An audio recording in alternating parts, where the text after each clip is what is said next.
Hello, Chayil sisters. It is so good to be with you guys again on this beautiful Tuesday. Thank you so much for joining us. So, my name is Phoenicia. I am one of your Chayil teachers. I am here with some of your Chayil sisters, but they aren't on the camera. But I just definitely wanted to welcome you guys to our live broadcast on this Tuesday evening. Today, our Chayil virtue that I will be teaching from is substance. And I am so excited to teach on substance today because the Lord has truly revealed a number of things to me as it relates to the virtue substance and how we as women need to use our substance. And our Chayil woman of the hour, drum roll please, Mary Magdalene. That is our Chayil woman of the hour. So let's get started with substance. The Lord actually took me to 3 different definitions of it. So we're actually going to go through all 3 of those today. And of those 3 definitions, we'll start with one of the definitions was material possessions as substance. The other is the ultimate reality that underlies all outward manifestations and change. And the third one is substantial or solid character or quality. So we'll be talking about those 3 virtues or those 3 facets of substance and how they relate to us as well as Mary Magdalene.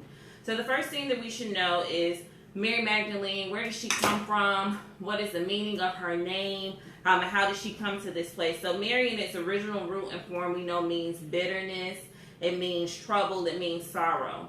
Magdala is the place that Mary Magdalene was from, so that's how they named her Mary Magdalene, just as Jesus of Nazareth. So it's Mary Magdalene, and Magdala means tower or castle.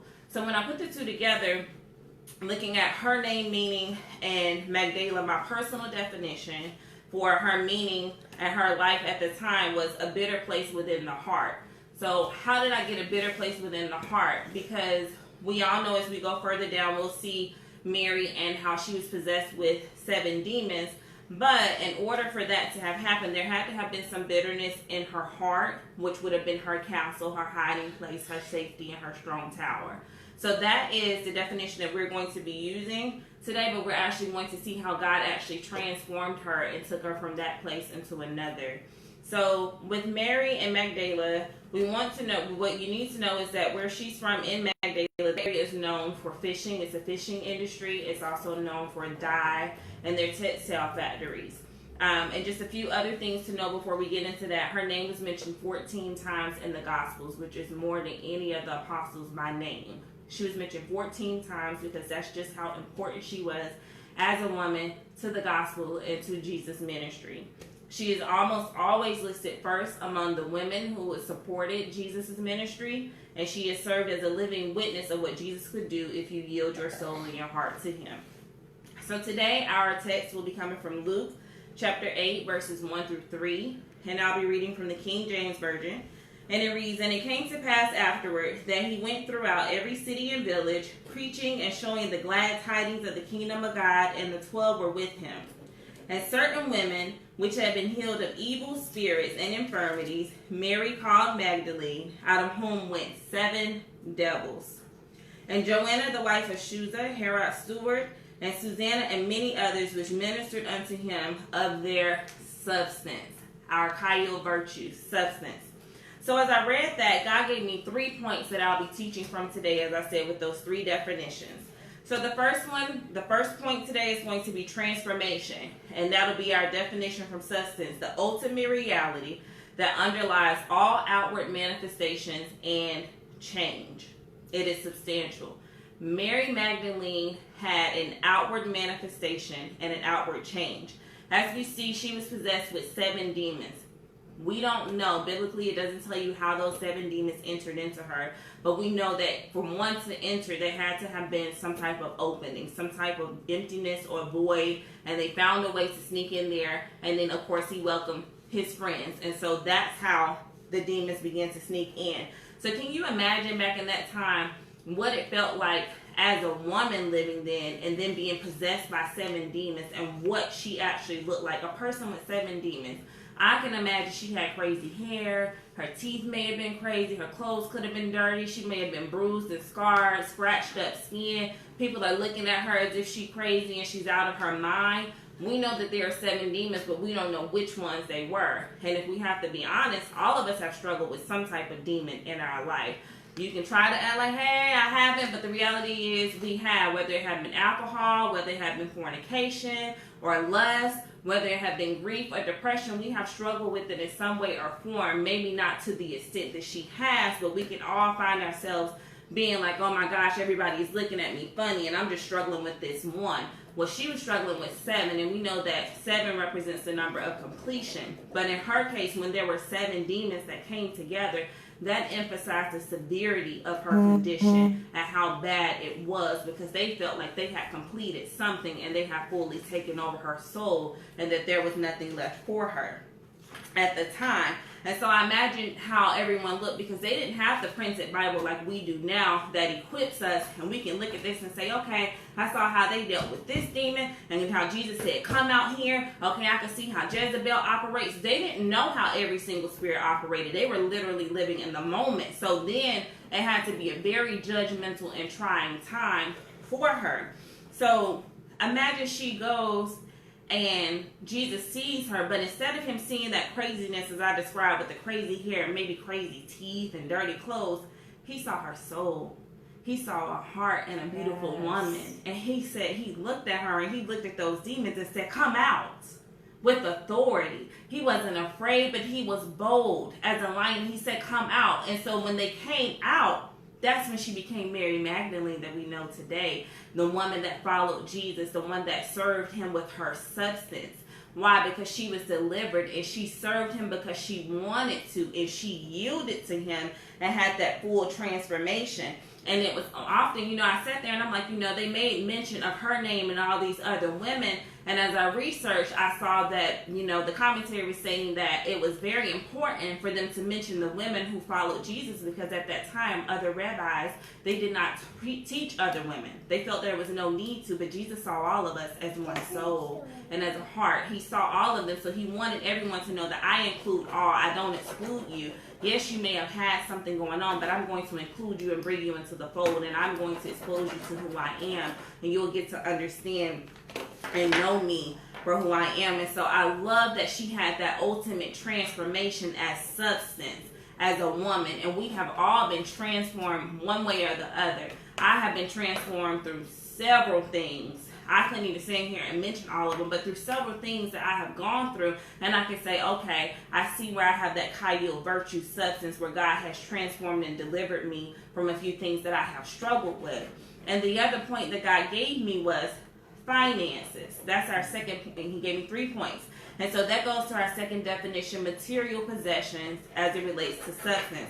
And verse 3 says that, and Joanna, the wife of Shuzah, Herod's steward, who was with them, and Susanna, and many others, which ministered unto him, Jesus, of their substance, of their financial means. Again, Mary Magdalene came from Magdala.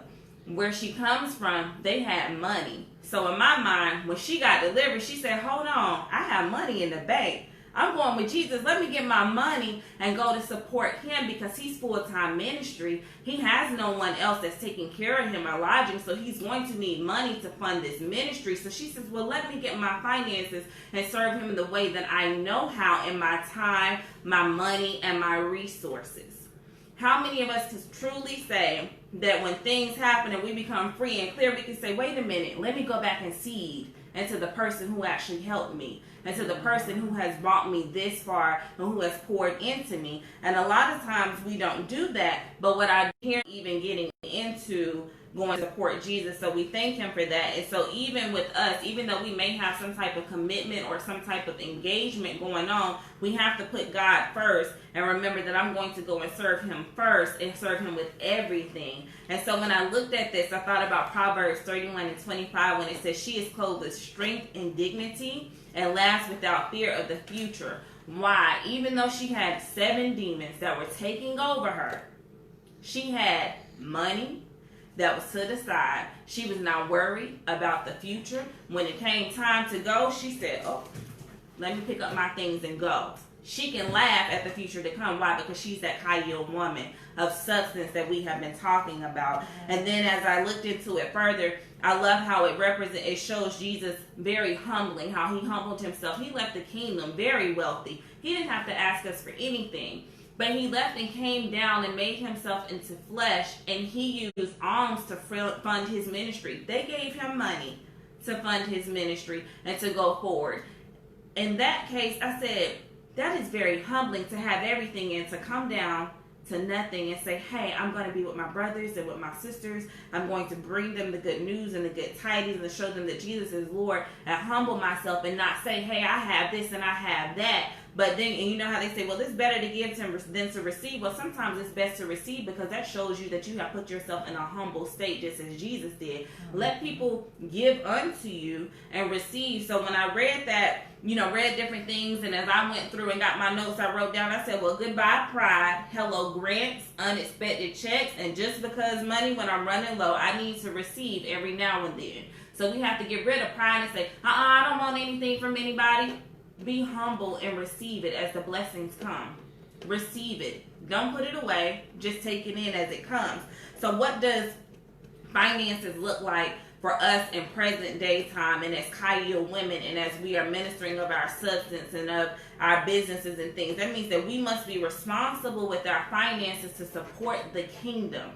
If we are responsible with our finances in our household and individually, then we will have the finances that we need to support the kingdom, whether that is supporting your brothers or sisters conference, whether that's supporting your brother or sister's business or event, or supporting the minister who has poured into you. If we are responsible in our personal lives, then we will have the finances that we need to do what we need to do with the kingdom and the finances that we need for that. Another thing God gave me, make sure that we are seeding on good ground, so that when we are ministering and we are serving out of our substance, I'm not just giving you this bottle of water and I'm over here just throwing it on some stones or putting it before the swine. No, we need to make sure this is good fertile ground that we are pouring and sowing into. And then God told me, make sure that even as we are being ministers with our substance, to make sure that we are properly running our businesses as women, as our Chayil women. Pay Caesar what's due Caesar. Let's pay our taxes. Let's make sure that we are seeding and tithing as we need to. Let's make sure that we're making timely payments.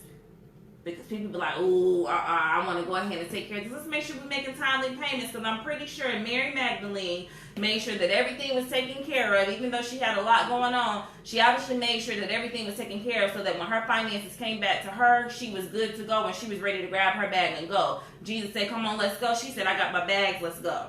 So we need to make sure that we are good stewards as well, so that we're able to support our brothers and sisters in their endeavors and in their ministry. And as I was going through some more, God spoke to me, real wealth is honesty. Let's be honest with our finances. Let's not cut, and let's not do the shortcuts. Let's take, hey, it is what it is. This is how much things are. We're going to support. We're not going to try to go behind the back door and pay this amount so that we don't have to pay the full amount. Real wealth is honesty. So let's support kingdom businesses and support our kingdom brothers and sisters without taking advantage. Sow into them. Do what you're supposed to do. Make sure that you are paying on time and being good stewards of your finances, so that you can be like Mary Magdalene and go out there and take care of the kingdom's business. Amen? Amen. Our third topic is humbleness, and that comes with our third definition of substantial or solid character or quality. So you can read on your own in John 20:1-18, and it speaks as Mary Magdalene and Mary, the mother of James and Salome, they went on their way to put the perfumes on the body after Jesus' death. Now, keep in mind the graves were at least 50 feet or 50 yards away from the town. So 50 yards or more, they were away from the town. And when they went to dispose of the body or put the body away, Mary and her humble self and her loyalty to Jesus, they actually followed the body from afar. No one knew that they were there, but they were following from afar, looking to see where the body was. Why? Because they wanted to serve him even in his death. They wanted to go and anoint the body.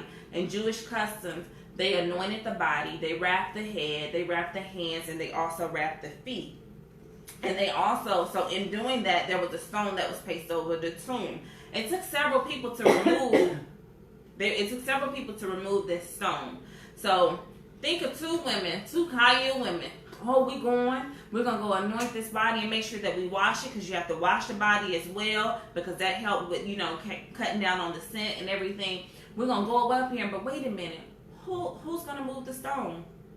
As big as it is, and it takes multiple people, and it's just the two of us, who will remove the stone? Well, that was already taken care of. By their surprise, when they showed up, Jesus was no longer in there. So when they show up, imagine being like Mary. You serving Jesus. You show up, and there's nobody. But I know I just saw them put him in here.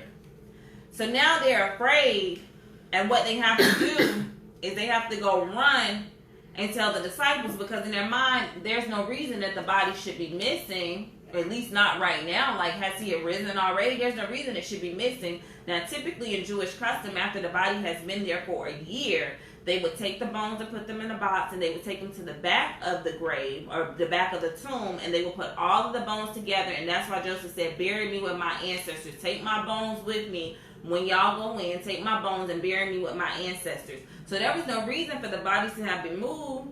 So when they moved the body, or she thought they moved the body, she had to go and tell Peter.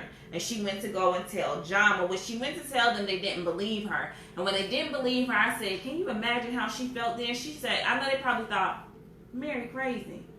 Well, Jesus did deliver her from them 7 demons. Maybe he missed the spot. What she mean he gone? He not in there. So now they probably making her think that she crazy, making her feel like she's crazy. And she's like, well, I'm telling you that the body is not there. So once they go, they're running to go and see that this body is no longer there.